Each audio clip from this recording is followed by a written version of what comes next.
காலை நேர பிரதான செய்திகள். செய்திகளின் ஊடாக நர்மதா சிறில் முதலில் தலைப்பு செய்திகள். வீடமைப்பு திட்டம் ஒவ்வொரு குடும்பத்திற்கும் தலா 1 மில்லியன் ரூபாய் நிதியுதவி. பன்னிப்பட்டியவில் பேருந்தும் பாரவூர்தியும் மோதி விபத்து, ஒருவர் உயிரிழப்பு. 6 லட்சத்திற்கும் அதிகமான வீடுகளில் மின்சாரம் துண்டிப்பு. காரணம் இதுதான். இனி விரிவான செய்திகள். குறைந்த வருமானம் பெறும் மக்களின் வாழ்க்கை தரத்தை மேம்படுத்தும் நோக்கில் வீடமைப்பு அபிவிருத்தி திட்டத்தின் கீழ் மொத்தம் 31,000 வீடுகள் நிர்மாணிக்கப்பட உள்ளதாக வீடமைப்பு, நிர்மாணம் மற்றும் நீர்வளங்கள் அமைச்சர் எம் சுசில் ரணசிங்க தெரிவித்துள்ளார். 6 அமைச்சுக்கள் இணைந்து முன்னெடுக்கும் இந்த திட்டத்தின் கீழ் குறைந்த வருமானம் பெறும் குடும்பங்களை இலக்கு வைத்த நேரடி உதவி திட்டத்தின் கீழ் 25,000 வீடுகள் கட்டப்பட உள்ளன.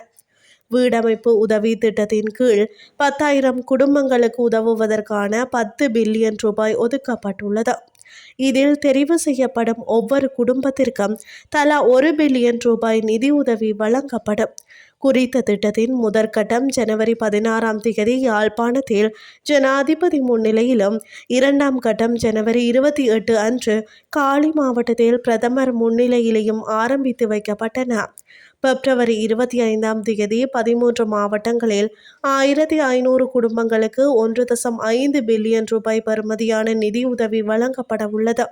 முதற்கட்ட கொடுப்பனவுகள் ஏற்கனவே விடுவிக்கப்பட்டுள்ள நிலையில் 10,000 குடும்பங்களுக்கு நிதியுதவி வழங்கும் இலக்கு 2026 நவம்பர் மாதத்திற்குள் பூர்த்தி செய்யப்படும் என அமைச்சர் குறிப்பிட்டுள்ளார். பன்னிப்பட்டியவில் இன்று சொகுசு பயணிகள் பேருந்து ஒன்று பாரவூர்தியுடன் மோதி விபத்துக்குள்ளாகியுள்ளது. குறித்த விபத்தில் ஒருவர் உயிரிழந்துள்ளதுடன் மேலும் 3 பேர் காயமடைந்ததாக காவல்துறையினர் தெரிவித்தனர். இனி வெளிநாட்டு செய்திகள். அமெரிக்காவின் வடகிழக்கு மாநிலங்களில் நிலவும் கடும் பனிப்பொழிவு காரணமாக 6 லட்சத்திற்கும் அதிகமான வீடுகள் மற்றும் வணிக நிறுவனங்கள் மின்சாரமின்றி பாதிக்கப்பட்டுள்ளதாக சர்வதேச ஊடகங்கள் செய்தி வெளியிட்டுள்ளன. கடும் பனிப்புயல் காரணமாக வடகிழக்கு அமெரிக்காவின் பல பகுதிகளில் மின் விநியோகம் துண்டிக்கப்பட்டுள்ளது. இதில் 6 லட்சத்திற்கும் மேற்பட்ட நுகர்வோர் இருளில் மூழ்கியுள்ளனர். அத்துடன் மசாசூசெட்ஸ் மாநிலம் மிக மோசமான பாதிப்பை சந்தித்துள்ளது. இங்கு சுமார் 3 லட்சம் நுகர்வோர் மின்சாரமின்றியுள்ளனர். குறிப்பாக கேப் கோட் மற்றும் அதன் சுற்றுப்புறங்களை உள்ளடக்கிய பார்ன்ஸ் ஸ்டபிள் கவுண்டியில் 85% நுகர்வோருக்கு மின்சாரம் தடைப்பட்டுள்ளது.